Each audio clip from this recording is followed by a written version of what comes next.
A poor single mother who sold flowers married the popcorn seller, never imagining he was a billionaire in disguise and that her life would never be the same again. Before we begin the story, leave in the comments which city you are watching from. And at the end, don't forget to rate this story from 0 to 10. Enjoy the story. 3 weeks earlier, Nathan Cole stood in his Seattle penthouse, 43 floors above the city he had conquered. The view stretched from Elliott Bay to the Space Needle, a kingdom of glass and steel that he had built with his own vision and relentless work. His company, Cole Technologies, employed over 15,000 people and generated revenues that made headlines. He was 34 years old and worth $3 billion. And in that moment, standing by the floor-to-ceiling windows, he felt more worthless than he had ever felt in his life. The voice recording played again on his phone. His assistant had sent it with a single message. "I'm sorry, Mr. Cole. You need to hear this." Veronica's laugh echoed through the empty living room, crystal clear, unguarded. She was talking to someone at a spa, someone she trusted, someone who didn't know the phone in her purse had accidentally called Nathan's office line. "I mean, obviously I don't love him, but $3 billion. I'd marry a toad for that. The prenup expires after 2 years. 2 years of smiling and playing the devoted fiancé, then I file for irreconcilable differences and walk away with half. Maybe more if my lawyers are good. Nathan's so busy building his empire, he barely notices I exist, unless there's a camera around." Nathan had listened to the entire 15-minute conversation 3 times. Each word landed like a hammer. The wedding was scheduled for 6 weeks away. The invitations had been sent. His mother had flown in from Boston to help with preparations.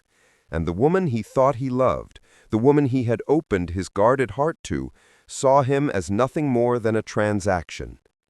He didn't confront her. He didn't call his lawyers. He didn't tell anyone.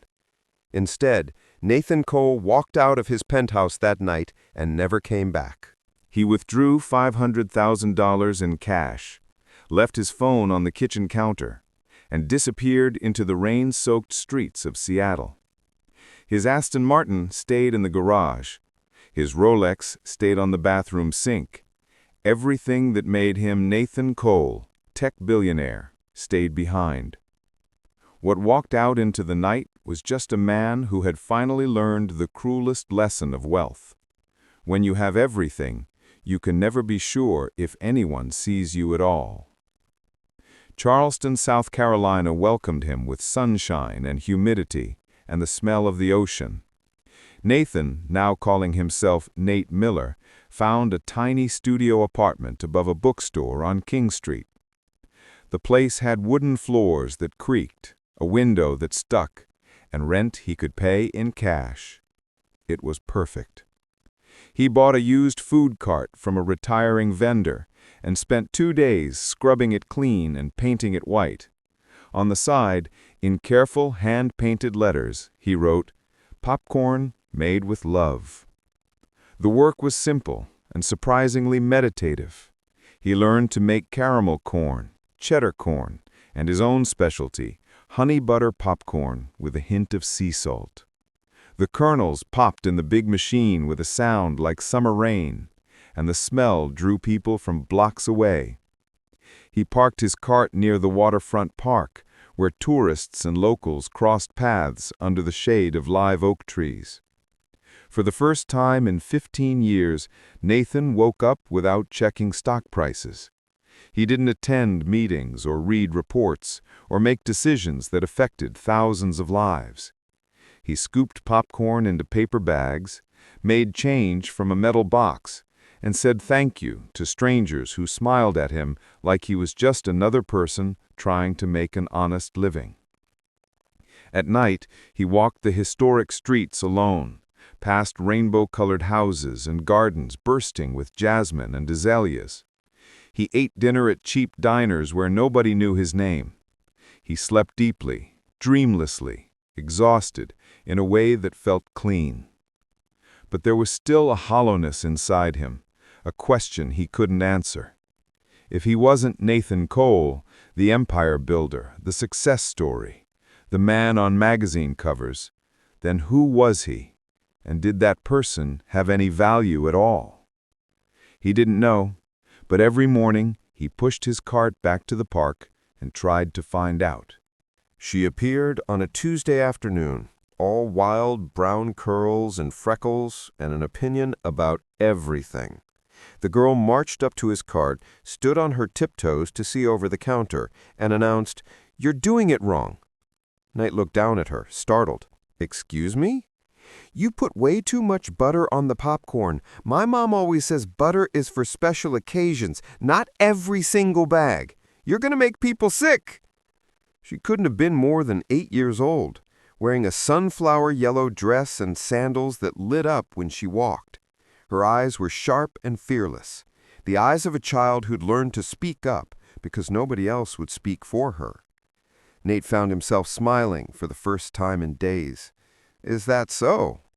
"That's so. Also, your sign has a spelling mistake. Love is spelled L-O-V-E, not L-U-V. That's how teenagers text, not how professional business people spell." "I'll keep that in mind." "Good." She dug into her pocket and pulled out 3 crumpled dollar bills. "Can I have the caramel kind? Light on the butter." "Coming right up." He scooped a generous portion into a bag and handed it to her. She inspected it carefully, nodded her approval, and took a handful. "I'm Lily Carter. What's your name?" "Nate Miller." "You don't look like a Nate. You look like someone pretending to be a Nate." He laughed, surprised by her perception. "Maybe I am." "That's okay. Lots of people pretend to be things they're not. My mom pretends she's not sad, but I know she is. She works too hard and never smiles anymore. Not really. Not since my dad died." The words hung in the air, heavy and honest in a way that only children can be. "I'm sorry," Nate said quietly. "It's okay. It was 3 years ago. I was little." She paused, eating another handful of popcorn. "You should meet my mom. She needs friends. And you seem nice, even if you use too much butter." Before he could respond, a voice called from across the park. "Lily, time to go." "That's her," Lily said, waving enthusiastically. "Come on, I'll introduce you." And just like that, with a child's absolute certainty that the world would bend to her will, Lily Carter grabbed Nate's hand and pulled him toward the woman standing under the oak trees, toward a future he never saw coming. Hannah Carter looked like someone who had forgotten how to rest. Her blonde hair was pulled back in a practical ponytail, and she wore jeans and a faded blue t-shirt with the logo of a flower shop across the front. She was maybe 32, with the kind of quiet beauty that doesn't demand attention but deserves it anyway. But what struck Nate most were her eyes, green and wary, the eyes of someone who had been disappointed too many times to believe in easy charm. Lily dragged him across the grass with the confidence of a tour guide. "Mom, this is Nate. He sells popcorn and he uses too much butter, but he's really nice, and I think you should be friends." Hannah's expression didn't change, but something flickered behind her eyes. Caution, maybe, or exhaustion. "Lily, you can't just adopt every person you meet." "Why not? You always say we should be kind to people." "Being kind doesn't mean inviting strangers into our lives." She looked at Nate then, really looked at him, and he felt exposed in a way that wealth and power had protected him from for years. This woman wasn't impressed by confidence or success. She was measuring something deeper, trying to decide if he was safe or just another complication in a life that already had too many. "I'm sorry," Nate said, stepping back. "Your daughter is very friendly. I didn't mean to intrude." Hannah's expression softened slightly, though the wariness remained. "It's fine. She has a gift for collecting people. Last week she tried to bring home a retired mailman because he looked lonely." "He was lonely," Lily protested, "and he had great stories about dogs." Despite herself, Hannah almost smiled. It transformed her face for just a second, like sun breaking through the clouds. "I'm Hannah. I run Carter's Flowers on Meeting Street. If Lily bothered you, I apologize." "She didn't bother me. She's the best part of my day." The words came out more honestly than he intended, and Hannah studied him with new attention, trying to understand what kind of man said things like that and meant them. "Well," Hannah said carefully, "thank you for the popcorn. Come on, Lily, Grandma's waiting." But Lily wasn't done. "You should come to our shop sometime. We have the prettiest roses in Charleston, and Mom makes arrangements that look like paintings. She's really talented, even though she doesn't think so." "Lily, it's true." Hannah's cheeks colored slightly, and for a moment she looked younger, vulnerable. "I'm sure Mr. Miller has better things to do than visit flower shops." "Actually," Nate said, surprising himself, "I don't. I'd love to see it." Hannah looked at him for a long moment, and Nate had the strange sensation of standing at a crossroads he hadn't known existed. Something in her expression shifted. Not quite trust, but maybe the beginning of curiosity. "We're open Tuesday through Saturday," she said finally, 9 to 5. Then she took Lily's hand and walked away, and Nate stood in the park holding an empty popcorn scoop, watching them disappear into the golden afternoon light, wondering why his chest felt tight and his hands felt empty, and why, for the first time since leaving Seattle, he felt like maybe, just maybe, he had found something worth staying for. The first time Nate visited Carter's Flowers, he told himself he was just being polite, following through on a casual conversation, the kind of thing neighbors did in small communities.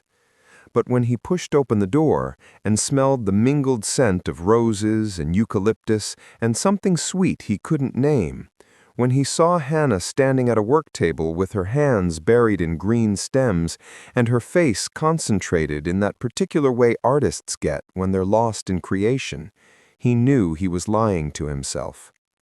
The shop was small but beautiful, with exposed brick walls and mason jars filled with wildflowers on every surface. Sunlight poured through the front windows and caught the dust motes floating in the air like tiny stars. There were buckets of sunflowers and dahlias and peonies, all arranged with a casual elegance that felt both effortless and intentional.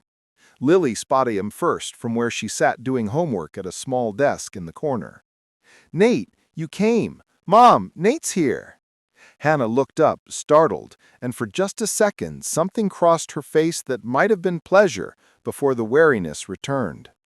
"Mr. Miller, I didn't expect to see you. I was in the neighborhood. Thought I'd stop by." "You're literally never in this neighborhood. Your popcorn cart is 10 blocks away." Lily's observation hung in the air, honest and incriminating. Hannah almost smiled. "My daughter, the detective."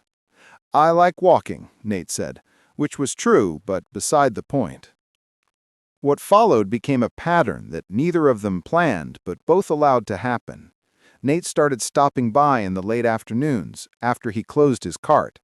At first, he just talked to Lily while Hannah worked, listening to stories about school and friends and the stray cat that lived behind the shop. But gradually, almost imperceptibly, Hannah began to include him in her world. She let him carry heavy buckets of water, then boxes of deliveries. Then, one day when she was overwhelmed with orders, she asked if he wanted to help with the delivery route. They drove in her old Honda through the historic district, delivering arrangements to houses and businesses and churches. Hannah knew everyone. She remembered birthdays and anniversaries and which customers liked lilies and which preferred roses. She moved through the city like someone woven into its fabric, essential and unnoticed at the same time. "You're good at this," Nate said as they drove back to the shop in the golden hour light. "At what?" "Making people feel seen. Every person we delivered to today felt like you actually cared about them." "I do care about them." "I know. That's what I mean." Hannah was quiet for a moment, her hands steady on the wheel. After my husband died, people treated me like I was broken glass. They were kind, but careful, like I might shatter if they said the wrong thing. I hated it.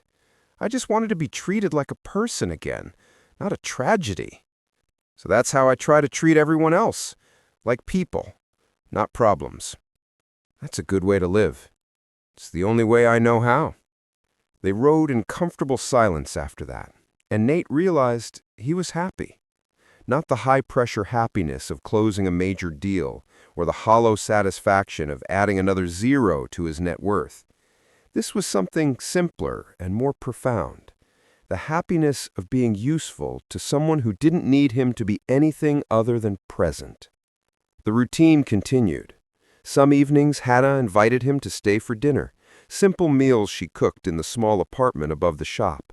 Spaghetti with butter and garlic, grilled cheese and tomato soup, chicken and rice, food that tasted like care and intention, eaten at a table where Lily told elaborate stories and Hannah occasionally laughed, really laughed, the sound bright and unexpected, like finding money in an old coat pocket. Nate helped with the dishes. He read books to Lily before bed. He fixed the leaky faucet in the shop bathroom and the wobbly leg on the work table. Small things, ordinary things, the kind of things he'd never had time for when he was building an empire. And somewhere in those quiet weeks, between flower deliveries and homework help and dinners that tasted like home, Nate realized he was falling in love with a life he'd never imagined wanting and a woman who didn't know the first thing about who he really was. Helen Carter arrived at the flower shop on a Thursday afternoon like a small, determined storm.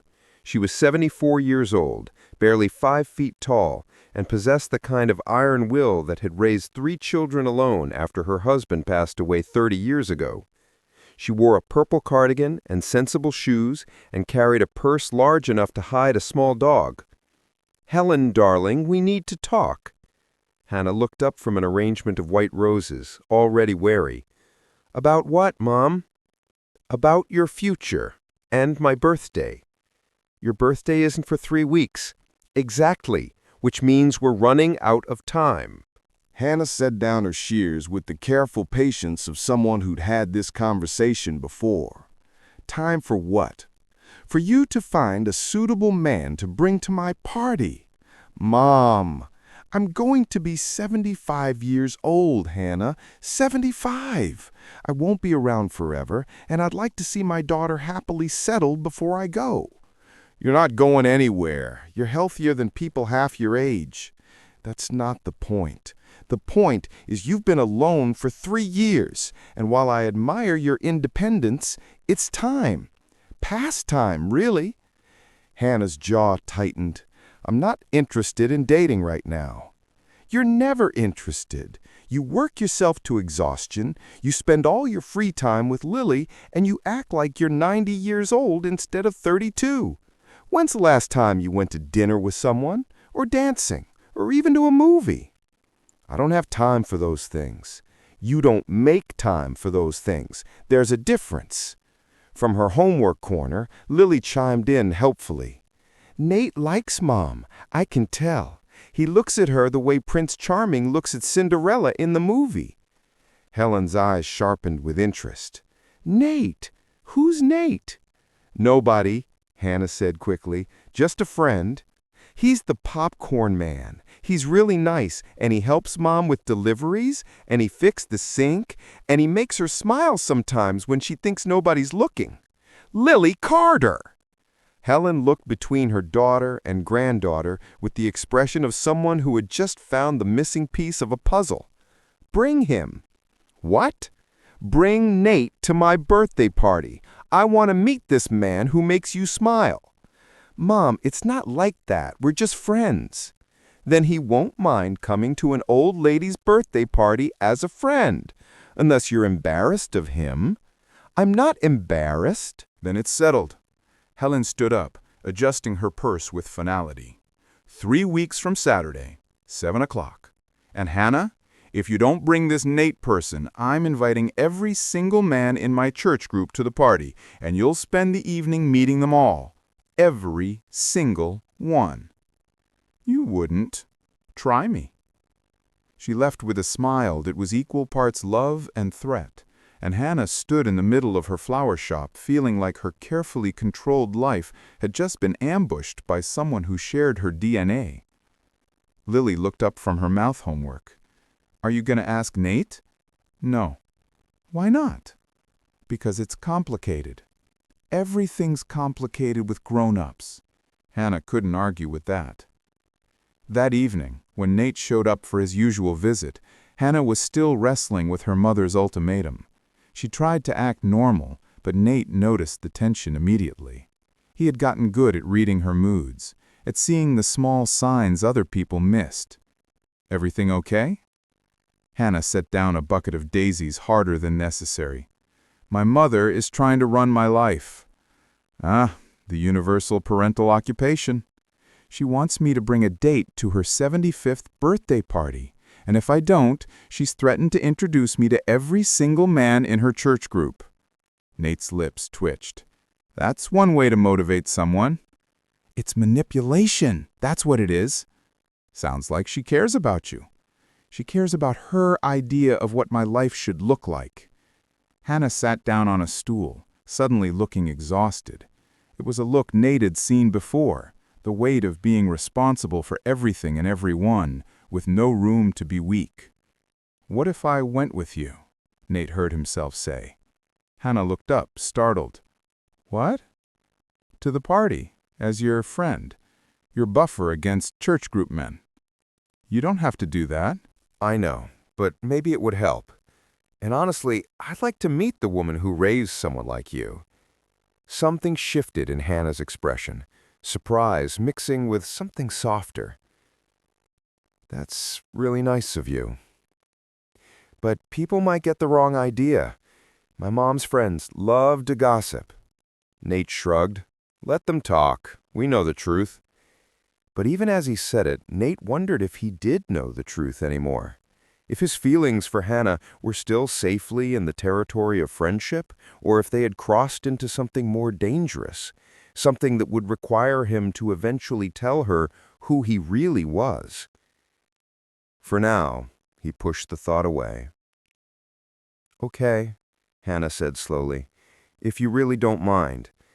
But I'm warning you, my mom's parties are intense. There will be games and dancing and probably karaoke. Sounds terrifying. It is. But she was smiling now, really smiling, and Nate decided that whatever happened, spending an evening helping Hannah navigate her mother's matchmaking was worth any amount of awkwardness.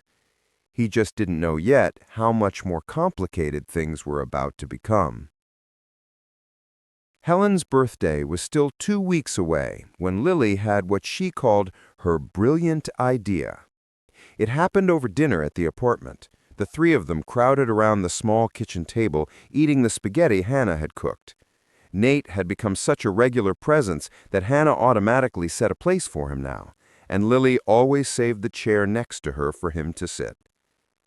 I've been thinking, Lily announced, twirling pasta on her fork with elaborate concentration. If you guys are going to Grandma's party together, you need to practice. Practice what? Hannah asked. Being the couple.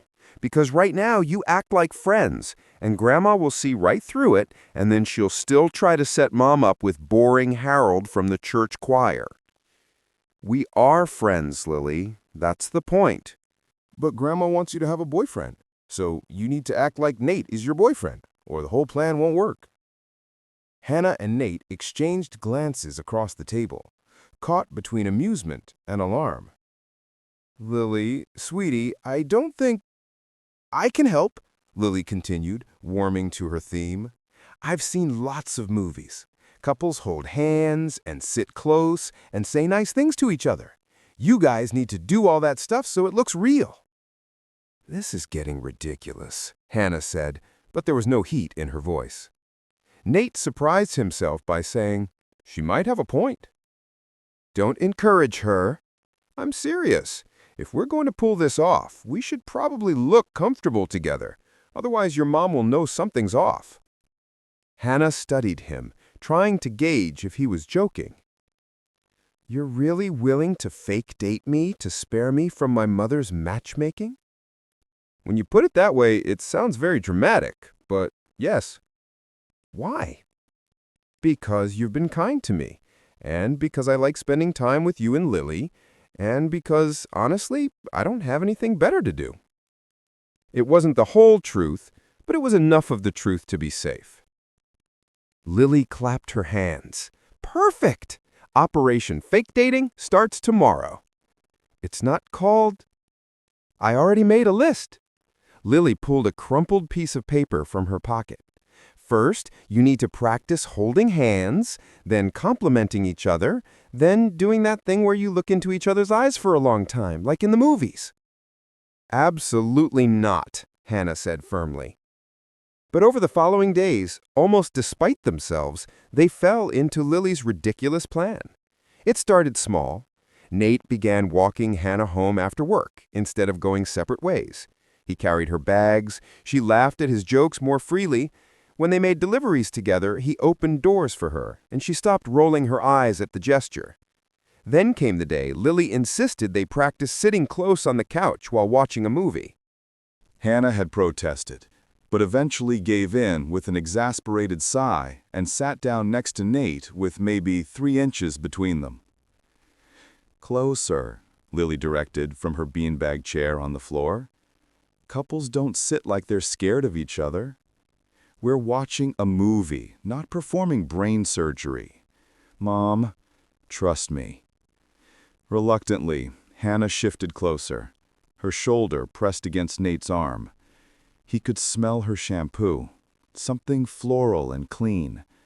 His heart started beating faster, which was absurd, because they were just sitting on a couch watching a Disney movie about a princess and a frog. But then, about halfway through the movie, Hannah relaxed. Her head tilted slightly and came to rest against his shoulder. The gesture felt unconscious, natural, like her body had made the decision without consulting her mind. Nate held perfectly still, afraid to break whatever spell had made this moment possible. On the floor, Lily looked back at them and smiled, satisfied. The next progression came a few days later, when they were closing up the flower shop. Hannah was counting the cash register, while Nate swept the floor. They'd settled into an easy rhythm, moving around each other with the familiarity of people who had shared space enough times to learn each other's patterns. "Nate," Hannah said without looking up from her counting. "Yeah?" "Thank you for doing all this. I know it's silly, but it actually means a lot." "It's not silly." She looked up then, and something in her expression made him set down the broom and cross to where she stood behind the counter. "You deserve to have someone in your life who sees how extraordinary you are," he said quietly, "even if I'm just filling that role temporarily." Hannah's breath caught. For a long moment, they just looked at each other, and Nate felt the air between them become charged with something neither of them had named yet, but both of them felt. Then the door chimed, and a customer walked in asking about roses, and the moment broke like a spell interrupted. But something had shifted. Over the next week, the line between performance and reality grew thinner. When they walked down the street, Nate's hand found Hannah's naturally, and she didn't pull away. When they had coffee at the small cafe near the waterfront, he caught her watching him with an expression that was no longer wary, but curious, even tender. Lily noticed everything with a child's sharp observation. "You guys are getting really good at this," she said one evening. "Almost like you're not pretending anymore." "Don't be silly," Hannah said quickly. "Of course we're pretending." But her hand was still in Nate's, and neither of them let go. The night before Helen's party, Nate lay awake in his small apartment and faced the truth he'd been avoiding. He had fallen in love with Hannah Carter. Not the pretend version they'd been performing for Lily's amusement and Helen's benefit. The real her. The woman who worked too hard and worried too much and still found ways to be kind. The woman who made beauty out of flowers and safety out of routine. The woman who would let him into her life inch by careful inch, not knowing that he'd been lying to her from the very beginning. And tomorrow he would take her to a party where the whole neighborhood would celebrate what they thought was a new relationship, and he would smile and play his part, all while knowing that when she eventually learned who he really was, she would hate him for the deception. But for now, for one more day, he let himself imagine that the fairy tale could be real. Helen Carter's backyard had been transformed into something out of a magazine. String lights crisscrossed overhead, creating a canopy of stars. Tables covered in white cloth held platters of food and a 3-tiered cake decorated with purple flowers. A small sound system played jazz music, and at least 60 people milled around, talking and laughing and celebrating. Hannah stood at the edge of the party holding Nate's hand, and he could feel the tension in her grip. "You okay?" he murmured. "My mother invited the entire city. I was expecting maybe 20 people. I think she's excited. She's showing off." Helen appeared through the crowd like a queen greeting her subjects, resplendent in a purple dress and actual pearls. Her eyes went immediately to Hannah and Nate's joined hands, and her smile widened. "There you are, and you must be Nate. Come here, young man, let me look at you." Nate submitted to a thorough inspection that felt more intense than any board meeting he'd ever endured. Helen studied his face, his posture, the way he stood next to her daughter, and he had the distinct impression she was reading volumes in the spaces between words. Finally, she nodded. "You have kind eyes. That's good. Hannah needs someone with kind eyes. Mom, and you're here, which means you care enough to show up. Also good. Too many men these days don't show up." She patted Nate's cheek with surprising affection. "Welcome to the family, dear. Mom, we're not—" "Hush. I'm 75 years old today. I get to say whatever I want." Helen swept away to greet other guests, leaving Hannah red-faced and Nate trying not to laugh. "I'm sorry," Hannah muttered. "She has no filter. I think she's wonderful." "You would."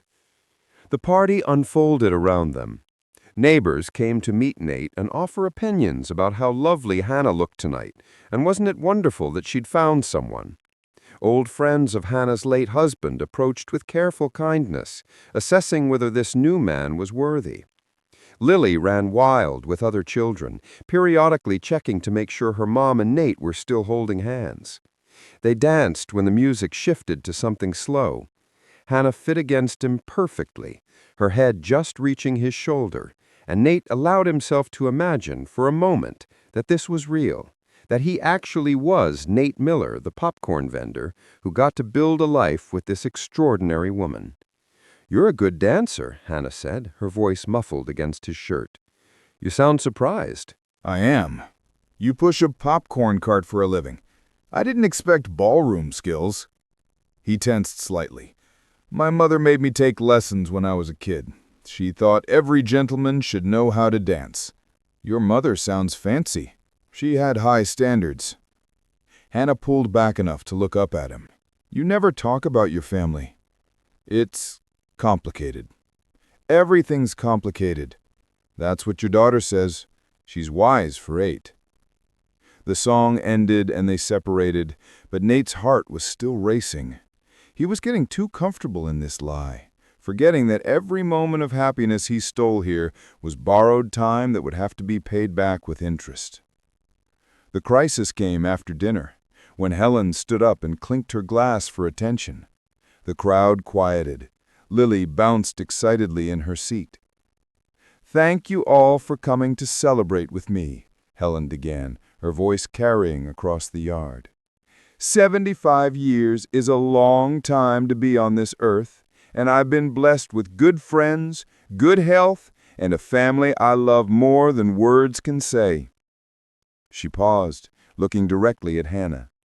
"I've watched my daughter navigate some of the hardest years a woman can face.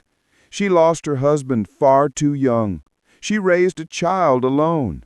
She built a business with her own 2 hands. And through it all, she never complained, never asked for help, Never let anyone see her struggle. Hannah's hand tightened on Nate's under the table. But tonight, Helen continued, her voice thick with emotion, I see something I haven't seen in 3 years. I see my daughter smiling again, really smiling. And I see a man who looks at her the way she deserves to be looked at, like she's the most important person in any room. Oh no, Hannah whispered. Nate, dear, would you come up here? The crowd turned to look at him. Lily was grinning. Hannah looked mortified. Slowly, Nate stood and walked to where Helen waited at the head of the table. She took his hand in both of hers, and when she looked up at him, her eyes were shining with tears and hope. I'm an old woman, and I've learned to speak plainly. Life is short, and love is rare, and when you find something good, you hold on to it. So I'm going to ask you to do something, Nate, and I'm asking it in front of all these witnesses so you can't say no. She smiled, and in that smile, Nate saw the full weight of a mother's love and a grandmother's dreams and an old woman's wish to see her family happy before time ran out. Ask my daughter to marry you, right here, right now. I want to see my baby get engaged before I leave this earth. The backyard went completely silent. Someone's fork clattered against a plate. A child giggled and was immediately shushed. Nate's mind raced. He could refuse, laugh it off, make a joke, tell Helen this was all moving too fast. But then he looked at Hannah, sitting frozen at the table, with tears streaming down her face, and he realized that refusing would humiliate her in front of everyone she knew, would make her mother's beautiful gesture feel like a manipulation, would end the best thing that had happened to him in years. And something deeper than logic or caution or self-preservation made the decision for him. Nate turned to Helen. Do you have a ring I could borrow? Helen's face lit up. She pulled off her own wedding band, a simple gold circle worn thin with decades of wearing. Take mine. My Henry gave it to me 53 years ago, and I'd be honored for it to start another love story. Nate walked back to the table. The crowd parted like water. Somewhere in the back of the garden, beyond the lights and laughter, a woman in designer sunglasses raised her phone and started recording. But Nate didn't see her. He only saw Hannah, looking up at him with eyes full of confusion and fear, and something else, something that looked like hope. He knelt on one knee in the grass. Hannah Carter, he said, his voice steady despite his racing heart. I came to this city running from a life that didn't fit me anymore. I was lost and angry, and I didn't know who I was without all the things I'd built my identity on. And then I met your daughter, who told me I used too much butter and had no fear of strangers. And I met you, and you were cautious and tired, and you had every reason not to let me into your life, but you did anyway. Hannah was crying openly now, her hand pressed to her mouth. These past few weeks have been the happiest of my life, not because of anything dramatic or exciting, but because of the small things. Making deliveries with you, eating dinner at your table, reading books to Lily, being useful to people who don't want anything from me except my presence. He held up the ring, and the gold caught the light from the string bulbs overhead. I know this is fast. I know it's crazy, but when something feels right, you don't question it. You just say yes. He took a breath. Will you marry me? The silence stretched so long, Nate wondered if he'd made a terrible mistake. Then Hannah did something he didn't expect. She laughed. It started as a small sound, almost a sob, but it grew into real laughter, the kind that comes from joy mixed with disbelief, mixed with the sheer absurdity of life. And then, still laughing and crying, she said, "Yes, yes, you ridiculous man, yes." The backyard exploded with applause and cheers. Helen was sobbing happy tears. Lily was jumping up and down, screaming, "We did it! We did it!" Nate slipped his borrowed ring onto Hannah's finger, and she pulled him to his feet and hugged him so tight he could barely breathe. Against her hair, he whispered, "I'm sorry." "For what?" she whispered back.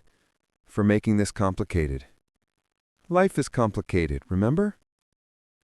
She pulled back and kissed him, and the crowd cheered louder, and for just a moment Nate let himself believe that everything would be okay, that love could overcome secrets, that the man he'd become here in Charleston mattered more than the man he'd left behind in Seattle. But in the shadows beyond the party lights, Veronica Blake lowered her phone with a smile of pure satisfaction. She'd found him. She'd captured everything. And tomorrow, the whole world would know that Nathan Cole, the billionaire who had humiliated her by disappearing, was here playing house with a poor florist who had no idea who she'd just agreed to marry. The truth, Veronica thought, was always so much more entertaining than fairy tales. The article went viral before Hannah even woke up. Billionaire playboy Nathan Cole found playing popcorn vendor tricks single mother into engagement. By the time Hannah opened her phone, her life as she knew it had already ended. She sat on the edge of her bed, reading the words over and over. Nathan Cole, founder and CEO of Cole Technologies, vanished from Seattle 3 weeks ago.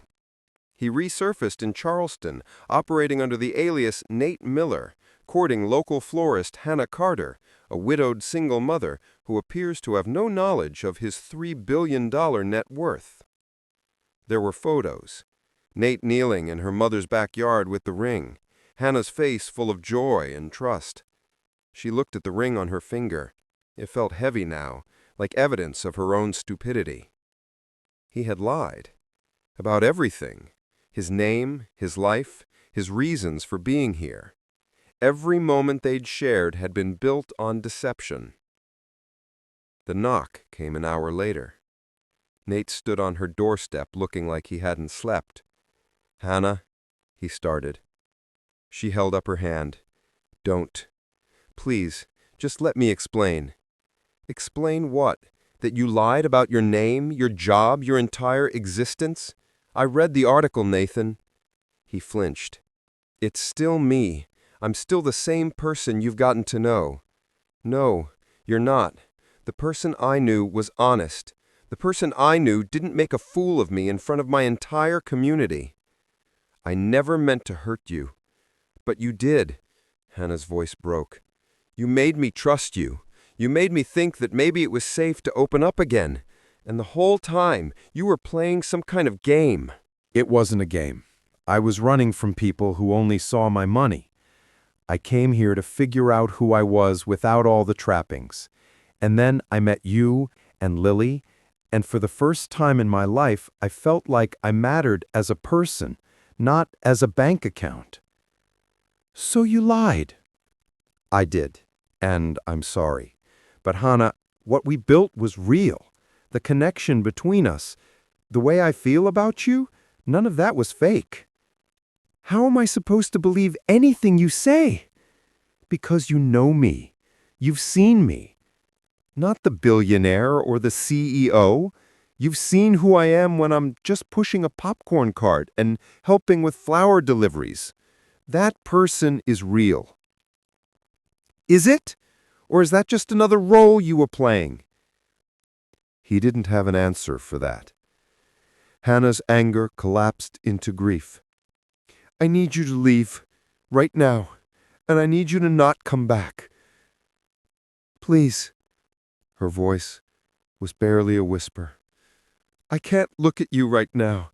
Every time I do, I just see another lie." Nathan nodded slowly. "Okay, but Hannah, What I said last night at the party, I meant it, all of it." He turned and walked away, and Hannah closed the door and slid down to sit on the floor, crying the way she hadn't cried since the day they buried her husband. Lily Carter had learned young that sometimes the people you love leave, and there's nothing you can do about it. Her father had died when she was 5. She remembered her mother crying in the bathroom with the water running so Lily wouldn't hear. So when Nate didn't come to the flower shop for 3 days straight, and her mom walked around with red eyes pretending everything was fine, Lily decided that this was one of those times when adults needed help from someone smarter. She found Nate on the 4th day, sitting on a bench by the waterfront where his popcorn cart used to be. "You're messing this up," she announced, sitting down beside him. Nate looked over, surprised.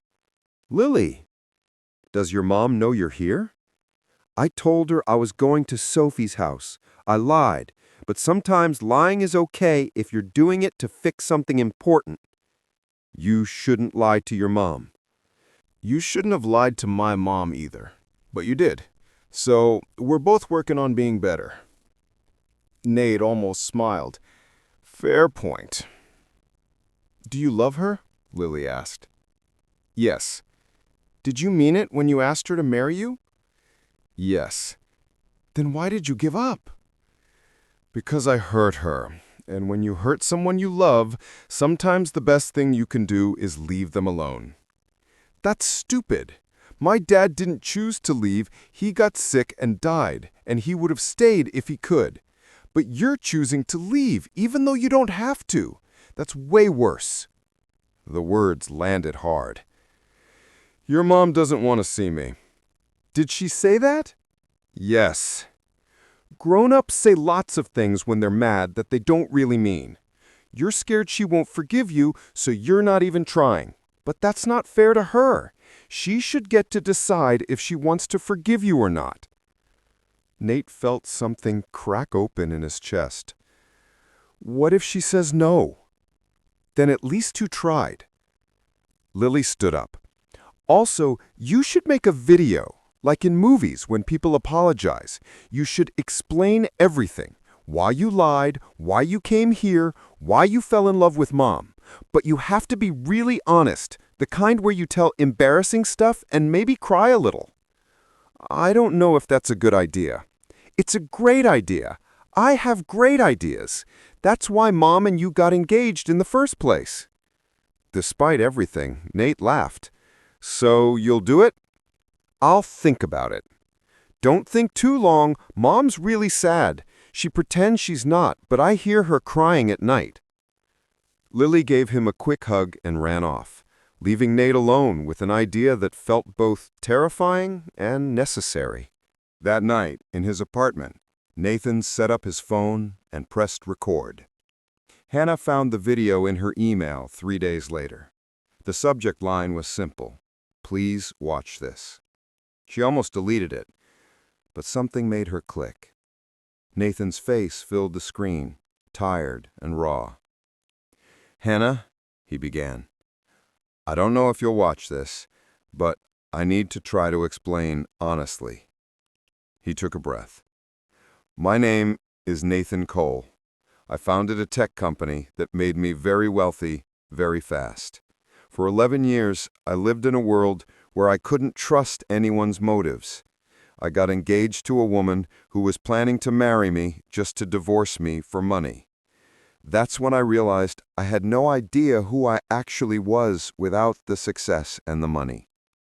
Hannah leaned forward, watching his face. "So I ran. I came to Charleston with nothing but cash and a need to be invisible.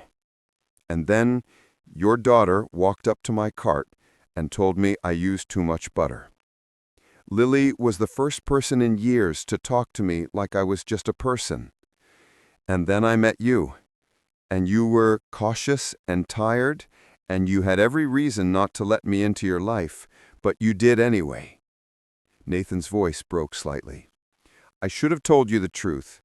Every day I should have told you, but I was terrified that if you knew who I really was, you'd look at me differently. The engagement was supposed to be fake, but somewhere in those weeks of pretending, I stopped pretending. When I asked you to marry me, I meant it, every word." He wiped his eyes. "I don't expect you to forgive me. I just need you to know that everything between us was real. The dinners, the deliveries, the conversations, the way Lily made me remember what it feels like to be someone's favorite person, all of that was real. I love you. I love your strength and your kindness and the way you make beauty out of ordinary things." He paused. "I'm going back to Seattle tomorrow to face what I left behind. But if you ever decide you want to talk, or try again, or even just tell me to my face what a coward I am, I'll be here, or there, or wherever you need me to be." The video ended.